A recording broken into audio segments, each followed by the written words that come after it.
Gente! Bem-vindos a mais um episódio do podcast Só Pode Teen, onde o etarismo virou passado, é isso mesmo. Um podcast muito atual, mas também com muitas lembranças, memórias, vivências do passado, com convidados que vêm aqui na nossa máquina do tempo, sentam aqui e a gente vai numa viagem do tempo muito legal, muito divertida e muito curiosa. Então, eu tô muito pronta para essa viagem do tempo. Mas agora, vamos falar de quem vai entrar nessa máquina do tempo junto comigo, gente. O convidado de hoje, ele nasceu no ano de 1977. Spoiler, ele é apaixonado por moto, viu? Exatamente. E já ele vai dar mais detalhes sobre o canal dele do YouTube. É isso mesmo. Bom, no meio artístico, ele começou como apresentador e diretor em 2001. Trabalhou na TV Cultura, ESPN Brasil e Oi TV. Em 2006, iniciou sua carreira de ator e desde então já atuou em diversas novelas, como por exemplo, A Favorita, Malhação, Viver a Vida, Força do Querer, Gênesis, Todas as Garotas em Mim e muitas outras. Além de apresentar vários programas e atuar em vários filmes de renome. Eu tenho a honra de receber aqui hoje no Só Pode Teen o talentoso Danilo Sacramento! Uhul! Muito obrigado oi. pelo talentoso. Eu que tenho a honra de estar aqui no teu podcast. Muito Obrigada. legal, já assisti vários. Que bom. E estava ansioso para estar aqui conversando com você. Bom, já tá aqui então, e eu tô muito obrigada por ter aceito o convite. Vai ser um bate-papo muito legal, uma viagem do tempo com muitos flashbacks, com muitas sensações diferentes. E eu espero que você goste. Então, tá pronto pra começar? Tô. Vambora. Então, bora lá. Mas antes de começar, gente, a gente vai falar um pouco da atualidade. É isso mesmo. Eu quero saber de você. O que você tá fazendo atualmente? Tem algum projeto novo? Esse canal no YouTube, conta um pouquinho mais que eu tô muito curiosa. Então, o projeto, atualmente, eu tenho investido muito neste canal do YouTube, que é um canal que eu já tenho ele desde 2015, quando começou o YouTube, que começou num ócio, numa entre-safra de uma novela para outra. Como o YouTube estava começando a crescer, se a gente for pensar hoje, parece que o YouTube já está aí há 20 anos, né? Mas não é, não, ele não é tão velho assim. Uhum. E daí eu comecei esse canal com uma forma de um ócio criativo mesmo. Sim. E daí, às vezes, eu botava energia nele, daí pegava uma novela, largava de lado, daí pegava um outro trabalho, daí Sim. voltava para ele. Então sempre foi uma coisa, um hobby, Sim. vamos falar assim. Porque é um canal de moto, e moto é a minha paixão, é meu hobby, eu ando de moto para cima e para baixo, e vivo isso, esse universo. Então eu tentei juntar o que eu já sabia fazer, né? Porque eu comecei antes de atuar, tinha minha produtora, Sim. e juntei com o meu hobby. E daí agora é um momento que, assim, o YouTube tá crescendo demais, né? Você tá aqui com o seu podcast, os canais estão aí, já tá incomodando a televisão, e é uma realidade. Então, eu tenho tanto tempo nisso daí, falei, pô, acho que eu vou botar um pouquinho de energia. É. E tô trabalhando, focado nele. Sim. Daqui a pouco a gente vai falar, mas lancei uma série agora que tá indo muito bem. Daí a gente tem essa pegada televisiva, de cinema. Sim. Então é uma série muito bem trabalhada dentro das possibilidades, né? Olha, que legal. E tá indo muito bem. É o que tá no ar agora, então... Que legal! Bom, pelo menos eu acho que vai ter muito sucesso, porque é uma coisa que você gosta de gravar, é uma coisa que, sabe, você nasceu gostando, que é uma coisa que a gente já tava conversando antes de gravar o podcast. Mas eu tô querendo saber agora, por exemplo, do que o Danilo, ele gostava na sua época teen, entendeu? Então vamos começar relembrando algumas coisas, começar com o quadro Rebobinando, que é esse quadro que vai aparecer aqui na tela, gente. É um quadro muito legal. E, enfim, eu tô com algumas perguntas aqui e eu quero saber, tipo, o que você gostava de fazer? O que você gostava de assistir? Sabe, como você se divertia quando você era teen? Vixe Maria, que peru... eu fui perguntar para sua mãe qual que era a faixa etária da época teen. Eu falei, teen, legal, mas de quantos anos a quantos anos? Dos 10 aos 18? Sim. Cara, mudou muito, né? Muita coisa. De 10 anos para 12 anos, para 14 anos, para 16, para 18, as coisas iam mudando muito. Então, assim, o que eu gostava de assistir foram tantas coisas nessa época. Vai mudando muito rápido, né? Uma faixa etária que você vai tendo muitas descobertas novas e vai gostando de coisas né? Mas E a gente vai, a aprimorando, gente vai crescendo, Uhum. né? A gente vai, tipo, 10 anos, eu ainda me vejo, 10 anos eu me via como criança ainda. Com 12 anos eu já estava mais saidinho, com 14 eu já ia pra rua e voltava de madrugada. Era uma outra época, Sim. né? Eu posso falar assim que eu vivi hoje em dia, né, na minha opinião, a minha adolescência foi, eu acho que na melhor época dos últimos 100 anos, que foi os anos 80 e os anos 90, Uhum. que foram 2 décadas incríveis, assim, para os adolescentes, para os jovens, Uhum. e a gente tinha uma liberdade muito grande, a gente tinha uma segurança melhor, a gente saía, chegava da escola, olha, comia rapidinho, ia pra rua e voltava só quando escurecia. Sei. E ficava na rua o dia inteiro, não tinha celular, não tinha nada, então era uma sensação, pegava skate, botava embaixo do braço e ia, e voltava à noite só. E o que vocês faziam, assim, quando vocês ficavam fora? Você saía, você ia pra onde, assim? Olha, existia muito a turma do bairro, né? Hoje você tem a turma do condomínio, Aham. mas tinha muito a turma do bairro. Então a gente saía, chegava da escola, isso estou falando, a gente pode até ir num crescente, mas aí uns 12 anos de idade, pegava o skate, ia pra rua, daí encontrava um amigo do prédio do lado, um amigo da outra esquina, um amigo do outro quarteirão, e todo mundo se reunia numa esquina de uma rua e ficava andando de skate na rua, e daí ia para uma lanchonete. À noite ia para outro lugar, daí juntava os meninos, as meninas,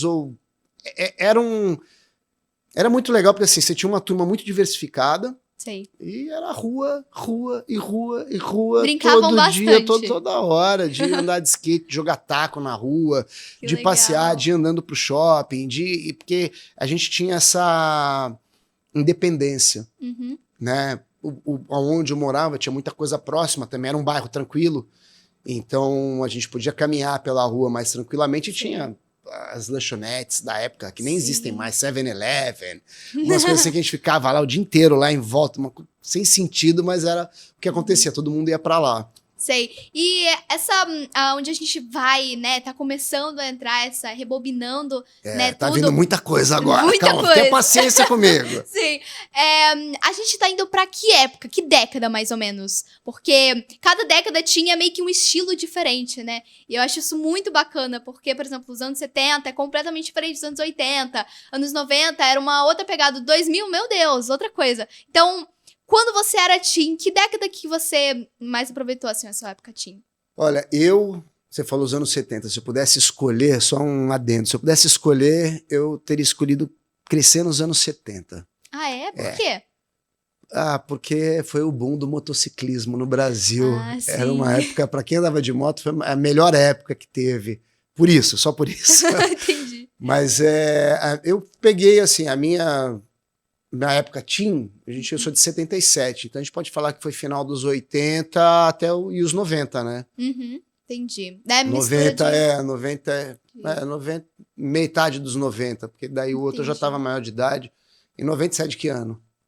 Hã? Que ano que você nasceu? Eu nasci em 2009. Então, em 1997, eu já morava na Coreia do Sul, trabalhando num parque de diversões. Eu quero saber dessa história, gente, que É. loucura! Mas assim, eu sei que você gosta muito de moto, até, né, fiz o canal no YouTube.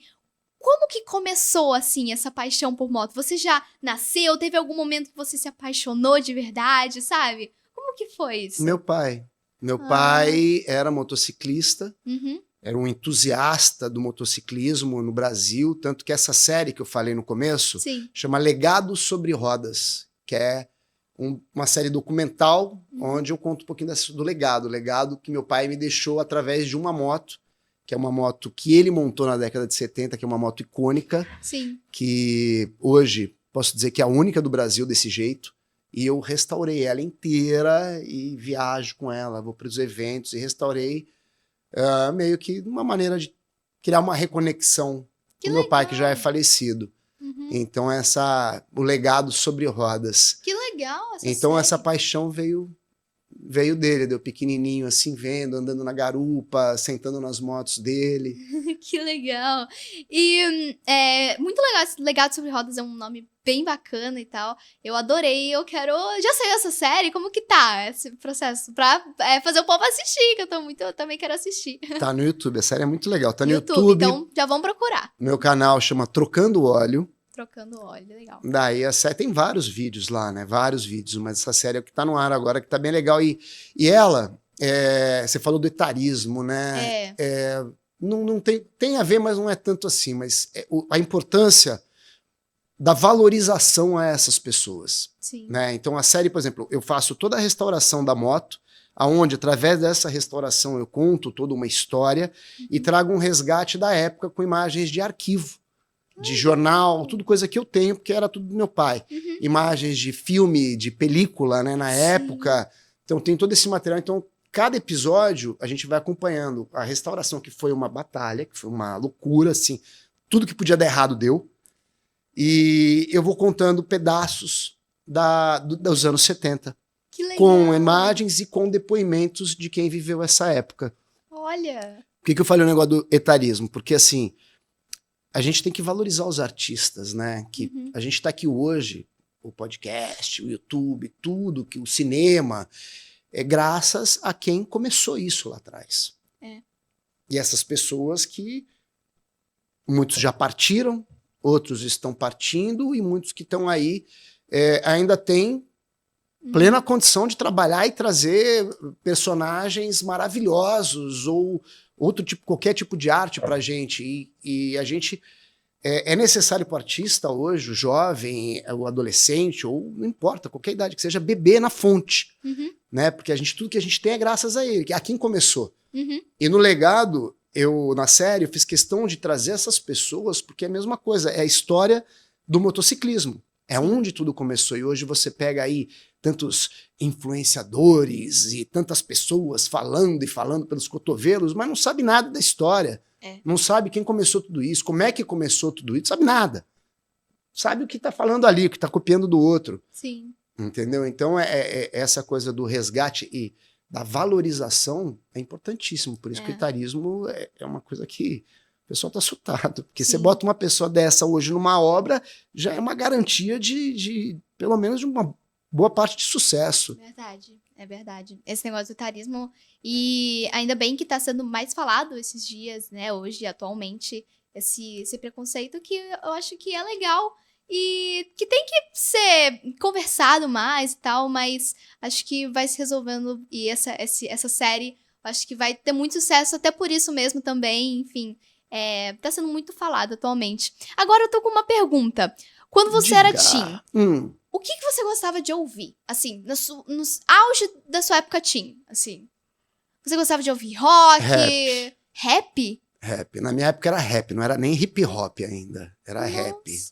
E tinha o funk, mas não tem nada a ver com o funk de hoje. O funk de antigamente era o funk americano. Sei. Né, que era uma coisa do Bronx, que tinha uma banda, era Run DMC. A gente ouvia muito rap mesmo. Rap e muito rock, um rock mais pesado, Rancid, Offspring, Green Day, Bad Religion, que eram músicas mais... A gente vai entrar nisso provavelmente daqui a pouco, mas eu praticava muito esporte radical, nunca fui do futebol, nunca fui dos esportes comuns. Que tipo de esporte radical? Eu passei pelo skate, né? O meu começo foi no skate durante muitos anos, e eu me profissionalizei em patins inline. Que é em fila? Aquele patins em fila. Que legal! Só que eu andava nas mesmas rampas que o skate. Andava em half pipe, que é aquela rampa em formato de U. Andava em rampas. E viajei o mundo. Quando eu morei na Coreia em 97, foi fazendo show em parque de diversão. E por causa do esporte radical, a gente ouvia muito o hip hop e ouvia muito esse tipo de rock. Sei. Né? Então que isso. Legal! Teve até uma malhação que eu fiz, que tá reprisando agora, que o meu personagem era um professor, professor César, e fizeram eles sempre faziam uma pesquisa, né, do que tá faltando, o que tá legal, o que não tá, e foi constatado que faltava esporte. E daí eles levantam a ficha de todo mundo e viram que eu era professor, que eu tinha sido profissional de patins e que tinha um outro ator, que era o Davi Lucas, que fazia o Orelha, que ele também sabia patinar. Daí fizeram toda uma trama, montaram pista pra gente treinar, então a patinação entrou na malhação. Olha, por causa que legal. disso. Que curioso. Olha, eu não foi sabia muito disso. legal. E pra mim foi um resgate, porque eu já não tava mais patinando há muitos anos, né? Então foi muito legal mesmo. Sim, foi uma nostalgia pra você, né? Pô, Até. foi. Mas que bacana. Então, até essa parte da música e tal, também... Você tinha um estilo, né? Também mais, assim... Eu imagino você, não sei, né? Não sei você, mas... Época teen, usando, tipo, jaqueta de couro preta, saindo e tal. Mas uma pergunta é, quando você era mais adolescente e tal, como que era a questão de namoradinho, namorico, assim, na época? Como que funcionava isso? Pra você chegar numa menina, como que isso acontecia? Aí eu falo, depois eu comparo com os dias de hoje. Tá bom, vamos lá. Bom, começou no baile da vassoura. O que é isso? O baile da vassoura era um bailinho que a gente tinha, né? As crianças, isso desde a época de escola, que era um bailinho que não tem nada a ver com hoje em dia. A gente tocava uma música lenta, tinha as músicas que se dançava, né? Da época, os rocks, as bandas de rock dos anos 80, 90, início dos 90. E daí você tinha as músicas lentas. E que daí você ia e tirava a menina para dançar. E daí dançava abraçadinho, botava a mão na cintura, ela botava a mão no seu ombro e ficava lá dando voltinha no mesmo lugar, assim. E era o momento da paquera. E sempre tinha, na maioria das festas, tinha uma vassourinha de canto. E daí, por exemplo, você estava dançando com o menino, eu queria dançar com você, eu pegava aquela vassoura, eu dava pro menino e eu dançava com você, ele ia embora com a vassoura. E daí trocava, daí achava outra pessoa, outro casal, ia lá e dava, era o baile da vassoura. Que loucura, que legal! E essa coisa da musiquinha lenta que não existe mais. E qualquer música não lenta. existe. A gente chegava a fazer, às vezes no próprio prédio, com a galera do prédio, a gente criava esse pretexto só para ter essa coisa do namorico ali no prédio, de poder dançar, fazer. Gente, que loucura! Nossa, essa pegada da vassoura me pegou muito, que legal! Era o baile É da bem vassoura. genial. Às vezes, todos os coroas que estão assistindo aqui, as mulheres, vão lembrar do baile da vassoura. Dá muito. Com certeza Mas meu isso eu pai era vai bem lembrar. novo, né? Isso daí tô falando de 11 anos, 10, 11 anos. Uhum. Daí depois começa, daí é a paquera normal, né? Sim. Que daí de ir pras festas, ir pros lugares. E Sei. acho que essas coisas, não, elas mudam. Hoje em dia tá bem diferente, eu acho. Muito diferente. Meu Deus, não existe, ó. Vou falar. Não é mais assim, baile, né? Não existe mais esse termo, praticamente, tipo, vamos por uma resenha ali. E aí, quando junta, a maioria, assim, é que eu não vou muito porque normalmente eu tô sempre muito ocupada fazendo coisa. Mas em alguns que eu já fui e tal, tipo, a gente se reúne, a maioria é, tipo, menina junto e o menino junto, a gente se reúne no local e tal. E a gente fica curtindo música ou eletrônica ou funk. Só que eu não gosto muito de coisas assim, funk e tal. Aí eu vou mais em eletrônica, mas eu fico muito pouco. E também tem festa de 15, né, que acontece. E eu tô indo muito agora. E é praticamente um baile, assim, que é uma pista de dança. Você vai lá, dança, tem mais pop e tal, quando é de menina. E normalmente no final da festa tem as coisas de funk ou músicas do passado, músicas mais antigas, e a gente começa a dançar. Mas esse negócio de paquera é bem diferente. Não, porque até então tudo tá igual. Aí a gente ia, dançava, ficava os meninos, ficava as meninas, daí ia lá, o outro tomava coragem, daí ia lá falar com as meninas, Sim, daí os outros ficavam lá com o Mas agora os meninos não estão tendo mais iniciativas assim, é bem raramente, assim, entendeu? Mais estão menina. com medo. É mais menina. Olha o coroa falando, os meninos de hoje estão com medo É mais de serem menina processados, de qualquer coisa. Hoje em dia, os mais verdade. velhos também. É verdade, mas, enfim. E o que você gostava de assistir, assim? Tinha novela, filme que você gostava bastante de assistir? Ah, tinha, nossa. A gente assistia um negócio que era assim, desse tamanho, que era uma fita que você botava num aparelho VHS, fita VHS, que a gente alugava, ia na locadora, ficava escolhendo as fitas, alugava por um dia ou dois e tinha que devolver ela rebobinada, porque senão pagava multa. Sério? Era muito E diferente. tinha prazo pra devolver ou não? Não, você Quando você terminava... passou, você pagava um dia a mais, você pagava por dia. Ah, entendi. Então por era um dia. evento, você alugar um filme, Uhum, você escolhia, ia pro final de semana, aí juntava todo mundo pra ver, às vezes eram os amigos, às vezes era a família, uhum. mas via muito, porque na televisão você tinha alguns filmes, né? Não é que nem hoje, que você tem acesso a tudo na televisão. Sim. Lançamento, então, filmes de fora, demorava pra chegar. É.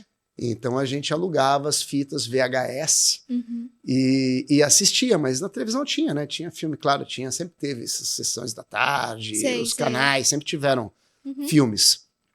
E via muito, eu gostava muito, sempre gostei muito de comédia. Sei.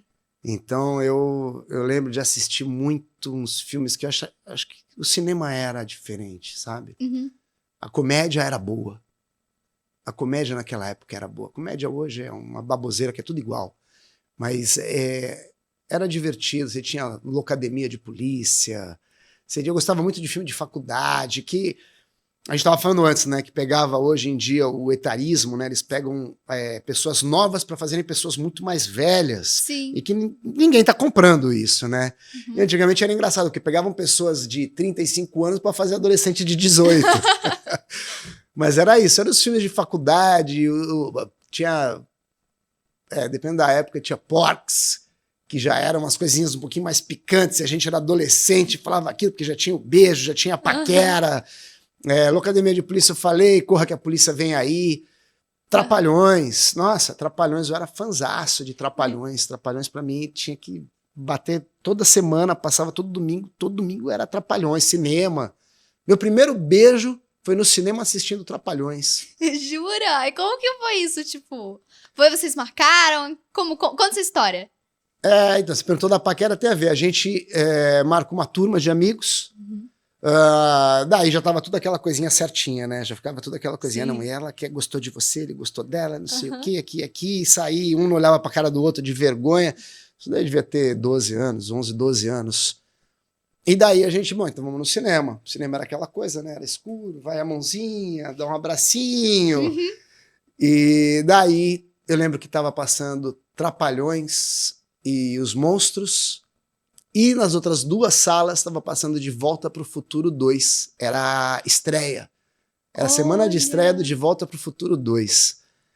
E daí eu estava com um amigo meu, mas duas meninas, um olhou para a cara do outro e falou, olha, se a gente entrar no De Volta para o Futuro 2, eu vou querer ver o filme.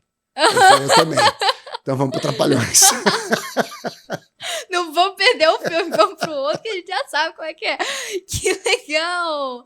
Gente, estreia De Volta pro Futuro. Eu adoro esse filme, De Volta pro Futuro. É maravilhoso. Mas imagina vendo em estreia isso, gente. Que loucura. É maravilhoso. Tinha muita coisa boa. Uhum. Filmes Eu adoro. muito bons. Eu adoro a indústria cinematográfica e musical dos anos 80.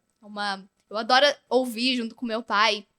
E assim, agora eu fiquei sabendo, um dia, meu pai falou, que nessas locadoras e tal, tinha tipo uma cortina, um pedaço, assim, uma parte que não podia entrar a criança. Como é que é isso? Seu pai me colocando numa roubada aqui. O quê? Era a área de filmes adultos. Então ali tinha uma cortina, uma barreirinha que você não podia entrar lá porque eram filmes adultos. E os filmes, as fitas VHS, eram umas fitas desse tamanho que vinham dentro de uma caixa, de uma capa, e essa capa tinha um encarte, né? Ela tinha as fotos do filme. Ah, entendi. Então, você ia lá naquele lugar, ali tinham as Entendi. capas com... Atrás, você virava aqui assim, tinha um monte de fotinho de cenas do filme. E eram filmes adultos, né? Vamos chamar assim. E óbvio que toda criança dava um jeito de entrar. Até Você alguém já deu achar. Várias vezes. Todo mundo entrava lá rapidinho antes de brigarem. E daí saía. Vai. Pura aventura isso. Que legal. Eu queria saber uma coisa. Por exemplo, naquela época, você assim... Você, claro, que já tem uma carreira formada, né? Você já né, foi apresentador, foi ator, né? É ator, enfim. Mas quando você era teen, você já estava pensando o que você gostaria de ser quando crescer? Naquela época, o que você pensava em ser quando crescer? Clarinha, eu achava que eu ia seguir na empresa do meu pai. Uhum. Meu pai, ele era empresário, ele tinha uma fábrica que fabricava etiquetas, essas etiquetas que ficam aqui, que incomodam a gente. Sei. Então, ele que começou com isso, fabricava etiqueta de calça, embalagem, essas coisas assim, um monte de coisa, uma gráfica, né? Um monte de coisa. E eu cresci vendo aquilo. E para mim era uma sucessão natural, tanto Sim. que realmente durante um tempo foi. Eu, com 18 anos, eu assumi a empresa, eu já trabalhava com ele, desde mais cedo eu já ia acompanhando, ele ia vender, eu ia junto para acompanhar, para saber, e comecei a ajudar ele. Uhum. E até um dia que, assim, eu tinha uns 18 anos, já trabalhava, ele mudou de empresa e largou esta comigo, com 18 anos.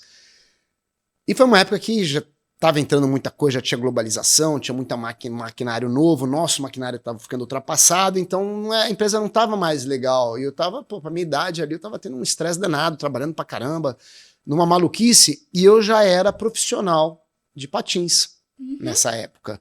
Com 18 anos? Antes, na verdade antes. Meu primeiro campeonato foi em 95. Sou de 7, eu tinha aí, a gente vai ficando ruim de matemática, hein? Negócio de celular. Pois é. Mas eu tinha aí, por aí, 18 anos. Então, eu já estava com uma cabeça em outro lugar, né?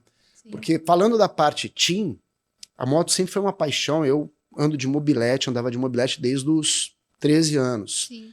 E foi uma coisa assim natural para mim.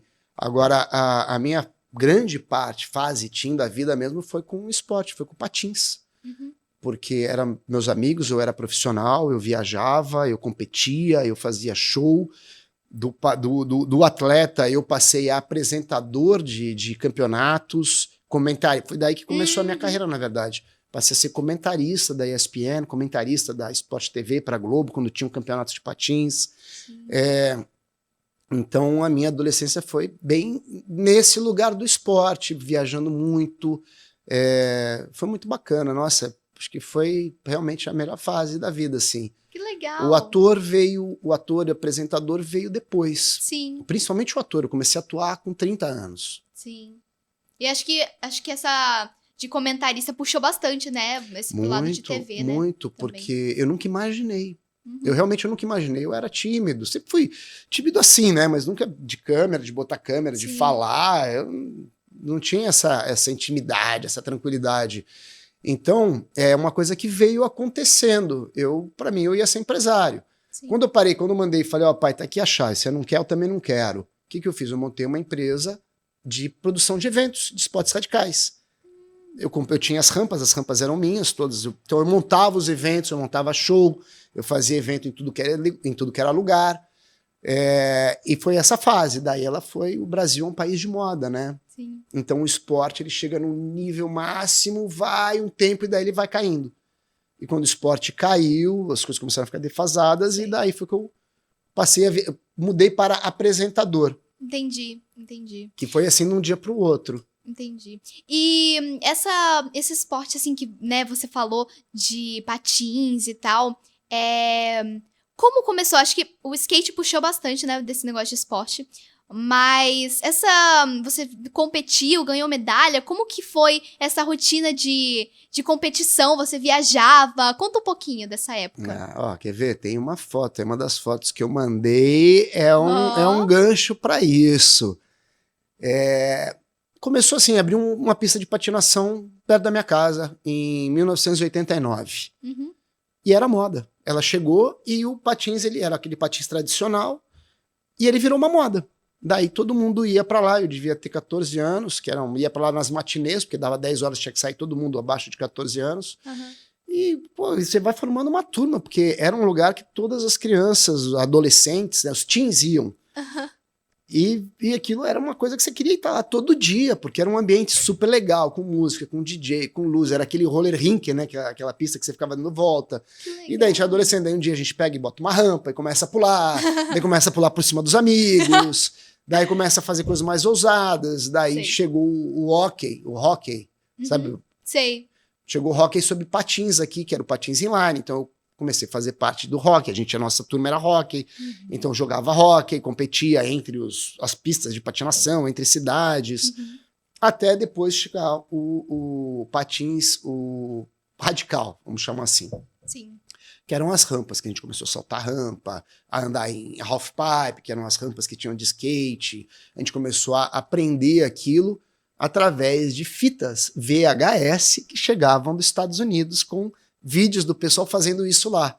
Então a gente pegava essas fitas, assistia, juntava todo mundo, assistia, olhava, falava, nossa, olha o que dá pra fazer. Ia pra rua e pegava à noite, de madrugada, como o tempo era outro, né? A gente saía de madrugada de patins na rua, uma turma de 10, 15 amigos, parava na porta de banco, que tinha aquele corrimão da escada, e começava a pular nos corrimões para descer corrimão de patins, e pular escada, era muito legal. Gente, que loucura, que legal! E daí, com o tempo, a coisa foi se profissionalizando, as rampas chegaram melhores, mais tecnologia, a gente aprendeu, começou a... Em 1995 foi minha primeira viagem para os Estados Unidos para participar de um campeonato. Você ganhou? Como que foi?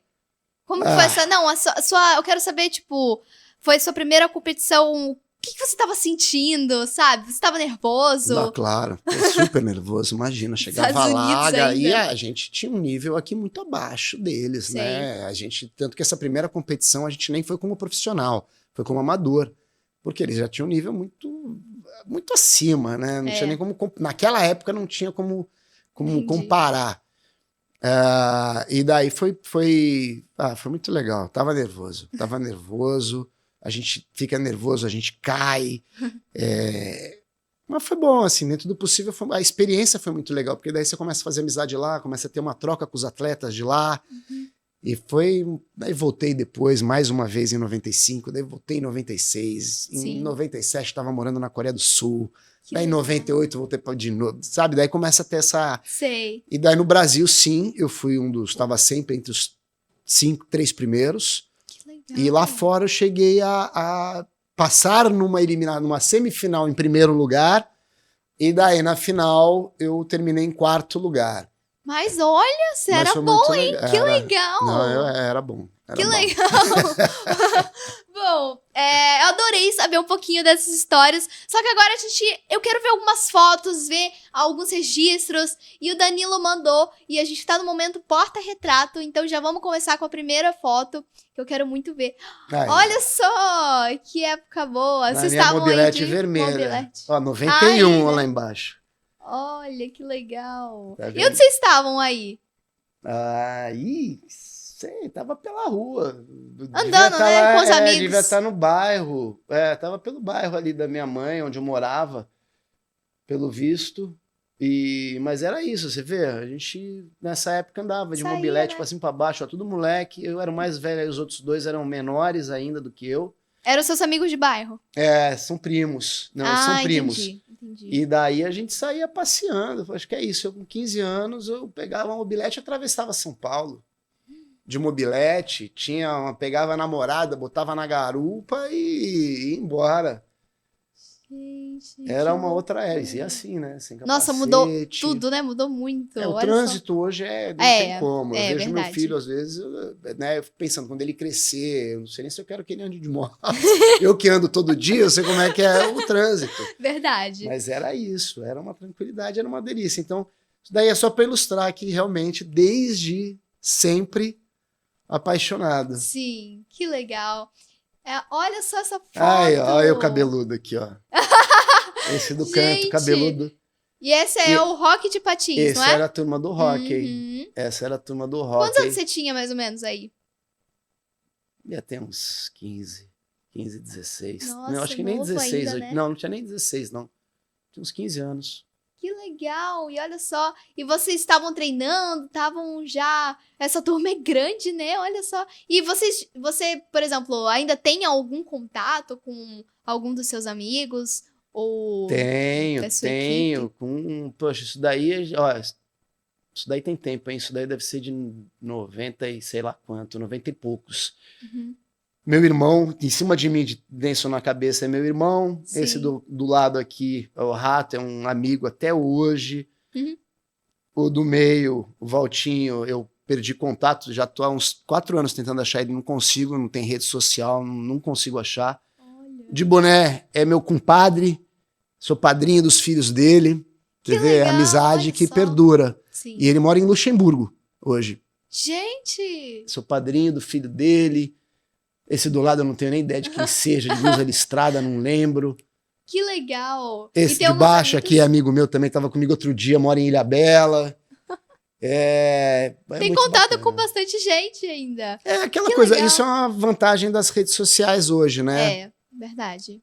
Porque verdade. senão Vai- aí a maioria eu já teria perdido contato. É. Igual você falou, essa foto foi o que seu amigo te mandou ou foi a outra? Mandou semana passada, do Então- canto ali cabeludo, que tá aqui do cantinho ali de cima. Aquele? E de semana passada, do nada, ele me mandou no Facebook. Olha que legal Eu essa olhei e foto. falei, puta que legal, eu não tinha, eu acho que nem tem foto dessa época aí assim. Um desses amigos, gente, desse time aí que ele participava de hockey e tal, mandou algumas semanas atrás essa foto mesmo que a gente tá vendo. E olha que curioso, a gente tá falando da amizade que se estendeu, que ainda tem contato com alguns amigos dele da época teen. E mandou esse registro pra lembrar, que é muito nostálgico, né? E lembra Muito, nossa. as memórias. Muito legal. Adorei ver essas fotos, porque ver o quanto mudou, né? E também o que mudou e não mudou. Porque, por exemplo, a amizade de vocês, o contato, não mudou. Mas a percepção, o crescimento, o amadurecimento mudou bastante, né? Tudo são vivências, né? Eu acho que é muito legal isso. A amizade Enfim. é algo que a gente realmente, assim, constrói nessa fase. Sim. A gente tem amigos que a gente faz mais velhos, pessoas que a gente bate, que se identificam. Mas, por exemplo, o Cássio, que eu falei que eu sou padrinho dos filhos dele, ele é meu melhor amigo desde os 13 anos, 12, 13 anos. E a gente, às vezes, fica mais de um ano sem se falar. Ele mora em Luxemburgo, né? Sim. E quando a gente se fala, parece que a gente se viu ontem. Isso é muito legal. Isso realmente Sim. essa energia que a gente tem dentro dessa amizade, né? Sim. E uma dúvida que eu esqueci até de perguntar no Rebobinando é como você era na escola. Como que era essa rotina da Ixi, escola? meu Deus. Não tá acabando o tempo, não? Como é que tá aí? Eu queria saber, que eu fiquei curiosa. Porque, né, você fazia esporte, né, fazia um monte de coisa, mas e na escola? Como que eram os estudos? Era bagunceiro, né? Eu era da turma do fundão. Sou obrigado a reconhecer que eu era da turma do fundão. E, era uma barata. A escola eu aprontei bastante, viu? Enfim, era aquilo, né? Hoje em dia eu nem sei mais como é que é uma sala de aula, porque do celular na aula, né? Às vezes a gente vê coisas aí da galera, o trato com o professor, a gente tinha um respeito, era uma coisa, mas era legal. Você quer saber o quê? Se eu era um bom aluno? Se você aprontava muito, quantos Não, já aprontar eu aprontava. Eu aprontava muito, fiquei muito de recuperação. Mas também eu estudava numa escola que era uma escola consideravelmente difícil, mas depois de um tempo, isso daí é outra história, mas eu descobri que eu era, não só eu, como outras pessoas, eles escolhiam assim como bodes expiatórios para prejudicar nas notas, quando eu descobri eu saí da escola, mas isso é real, para dizer que a escola era difícil. Então a gente, às vezes, falava, pô, não é possível, cara, como é que eu tirei 3? Eu fui tão bem, e daí você levava para uma pessoa de fora, analisar, a pessoa fala, não, cara, no mínimo um 7, 8, daí eu descobri que eu não era um péssimo aluno, depois de muito tempo, eu descobri que eu era um bom aluno injustiçado, porém, eu era muito bagunçado, eu fazia tudo na escola, e eu era bom que eu levava coisa para vender para os amigos, eu fabricava, tinha um amigo meu que a gente era da pá virada, e a gente fazia borracha com compartimentos para cola. Então a gente pegava as borrachas, daí a gente pegava um estilete, abria, fazia um tipo. Cada borracha a gente tinha uma estratégia e não sei o que para você esconder a cola para prova e vendia para os amigos. Que legal! E você já foi pego? Como que foi? Colando várias vezes, mas vendendo a borracha, não. Ninguém sabe disso, gente. Deixa esse segredo. Vamos trocar de assunto. Que legal. Gente, você aprontava mesmo, hein? Aprontava. Você já Tinha uma repetiu de escola ano? que a gente roubava a prova, entrava, fazia um negócio de um, ficava escondido aqui. Não tô dando ideia pra ninguém, não, hein? Isso é outro tempo. É outro... Não tinha câmera de segurança. Verdade. Ficava um escondido na escada, outro olhando não sei o que. Um entrava lá na sala do diretor, procurava, achava a prova, levava. Daí a gente pegava o cara mais estudioso da turma, ele fazia a prova toda, daí todo mundo combinava, ó, eu vou errar essa, eu vou errar aquela. Gente, você aprontava mesmo. Mas você vê, você perguntou de repetir, eu repeti uma vez só. Um ano só, que foi esse ano que eu saí de uma escola, fui convidado a me retirar de uma escola e mudei de escola no meio do ano letivo para uma escola que eu não gostei, não me adaptei, eu não ia. Sim. E assim, realmente eu me deixei, abandonei esse ano, e daí eu repeti. E ainda bem, porque daí eu mudei de escola e foi onde eu conheci grandes amigos que eu tenho até hoje. Olha, É engraçado que legal. como as coisas são, né? Sim, é muito engraçado. Fui para uma turma de outra escola e que são hoje, assim, até hoje, melhores amigos. Olha só, que legal. Bom, adorei Mas saber não, essa história. não é para repetir de ano, né? Não é para vai estudar. É, vai estudar, gente. É só algumas lembranças aqui da época teen. Tava com essa dúvida, agora, né? Agora já sei. Agora a gente vai entrar no momento, caiu a ficha. Esse momento é um momento mais reflexivo, sabe? Até mais... Alguns convidados até já choraram aqui, porque mexe um pouco com o emocional, talvez, mas não dá pra saber, cada convidado é um, então, enfim. O ator, chora. Mas, enfim, existia, né, esse termo caiu a ficha, que era um termo que até hoje existe, sabe? É uma gíria, né, também. A gente fala muito. Né? Caiu a ficha agora. Mas também existia realmente a ficha, que é essa ficha aqui, ó, que eu tô aqui. Era só que menor, não era desse tamanho, bem não. menor, era desse tamanho aqui, gente. É só um exemplo aqui. Mas, enfim, até porque se eu trouxesse uma de verdade, nem ia dar pra mostrar. Mas era mais ou menos assim, só que bem menor.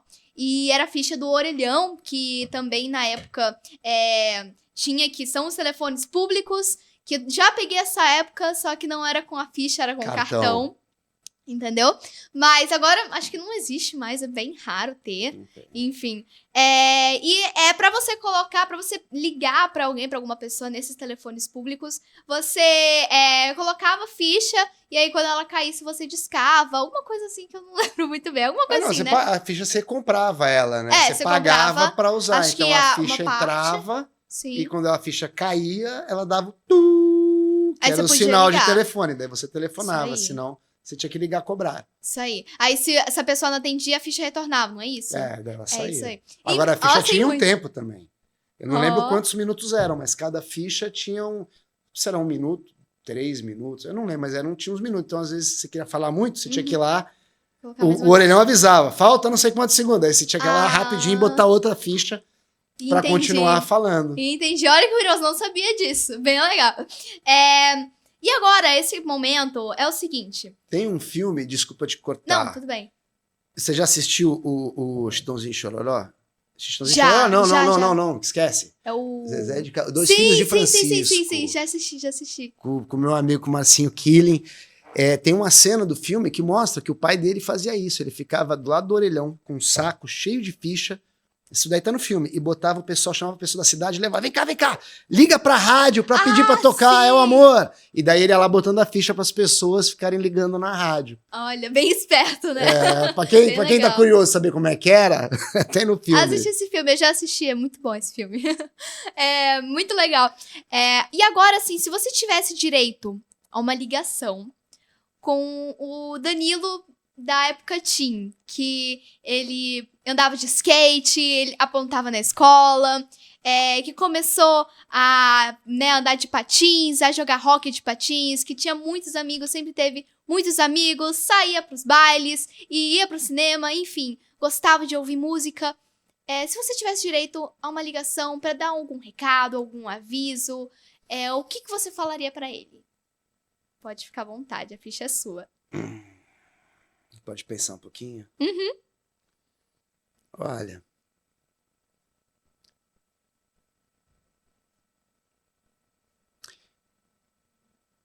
eu acho que eu falaria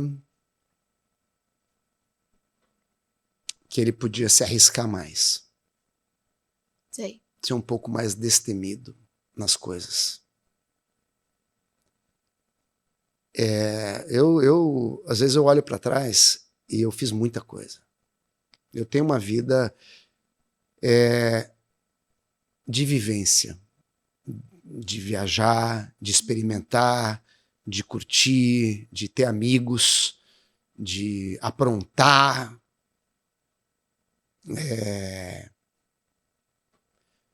Eu acho que eu tive antes de eu ter filho, eu pensava assim, bom, se um dia eu tiver que, qualquer motivo, partir, eu vou tranquilo, porque eu vivi muita coisa legal. Sim. Hoje com filho já não, eu falo, não, peraí que eu quero ver ele crescer. Mas eu olho para trás e conversando com você, nossa, me veio tanta coisa na cabeça e às vezes eu tô falando, mas já, mesmo assim tá vindo mais coisa agora, mais lembrança. É muito gostoso. Então assim, eu acho que eu não falaria faça diferente, ou não faça isso, ou não faça aquilo, porque até o que a gente erra é onde a gente aprende, né? Então, a única coisa que eu falaria é se arrisca mais. Não porque eu não tenha me arriscado, mas às vezes poderia ter ido um pouquinho mais além, ter feito mais coisas, ou descoberto mais coisas. Sim. Ou experimentado mais. Mas foi legal do jeito que foi. Que legal. Acho que essa parte de, por exemplo, ser mais curioso com as coisas, eu acho que faz a gente aprender bastante, né, também. Faz a gente amadurecer bastante também, até com os erros que a gente aprende, mas os erros fazem a gente crescer também, né, e amadurecer e ver outra percepção. Eu acho que se arriscar é importante também para ver outros pontos de vista, outras opiniões diferentes, sabe? É o arriscar. Eu falei ser mais destemido, mas não é destemido, não. Sempre fui. É o arriscar mais. É o se jogar, às vezes, um pouquinho mais. Sim. Né? Porque às vezes a gente fica meio comedido, fala, pô, será que eu... Não, até aqui tá legal, pô, mas um pouquinho a mais, não. Aí também pode ser um exagero, eu posso me arriscar. Não sei, foi o que me veio na cabeça. Sim. Que legal. Não, eu adorei. É uma dica também muito boa, até para o público também. Se você quiser também fazer esse processo, né, esse experimento, é muito bom, porque faz a gente até ver coisas para o futuro, para os futuros filhos, ou para os filhos de agora, sabe? Então, faz essa reflexão, sabe? O que eu poderia falar, fazer essa ligação? O que eu poderia falar pro meu da época teen, sabe? Eu acho que esse experimento funciona muito e eu faço bastante. E eu acho que faz a gente pensar também sobre o que a gente quer ser, o que a gente quer fazer no futuro também. Então... E a gente é o que a gente vive. E a vida é lá fora. Isso aí. Muito bom. Falou muito bem. Isso aí. Bom, eu adorei esse bate-papo, foi muito legal, muito divertido, muita coisa curiosa. Espero que vocês também tenham gostado. Quer falar mais alguma coisa, Danilo? Não, uma delícia, foi um bate-papo maravilhoso. Bom te rever, que fazia tempo que a gente não se via. Sim, verdade, gente. E, pô, muito gostoso. Parabéns e vida longa aqui nesse teu projeto. Que pro seu tenho também. certeza que vai ser. Pra gente, vambora, vambora. Pra gente, sucesso pra gente. É muito isso legal, aí. obrigado. Obrigada, gente. E quem quiser nos seguir nas redes sociais, pode falar o seu Instagram e tal, e o YouTube também, né? O meu Instagram pessoal, que é o perfil de ator, é Danilo Sacramento. E o de moto, pra quem gostar de moto, né? É o canal de YouTube também, chama Trocando o Óleo. Trocando o Óleo. Então, já se inscrevam aí e também já sigam o Danilo. E eu, Clara Martins Oficial, já aproveitem e me sigam também. E sigam o Só Pode Teen, né? @SóPodeTeen em todas as redes sociais. Fique acompanhando, que tem vários episódios. Cada episódio tem uma história diferente, curiosidades e descobertas que eu vou aprendendo também pro meu futuro, e a gente vai revivendo junto com o convidado toda a lembrança gostosa, essa nostalgia muito boa. Bom, espero que vocês tenham gostado. Muito obrigada novamente pelo podcast, pelo bate-papo, e é isso. Um beijo, gente. Tchau.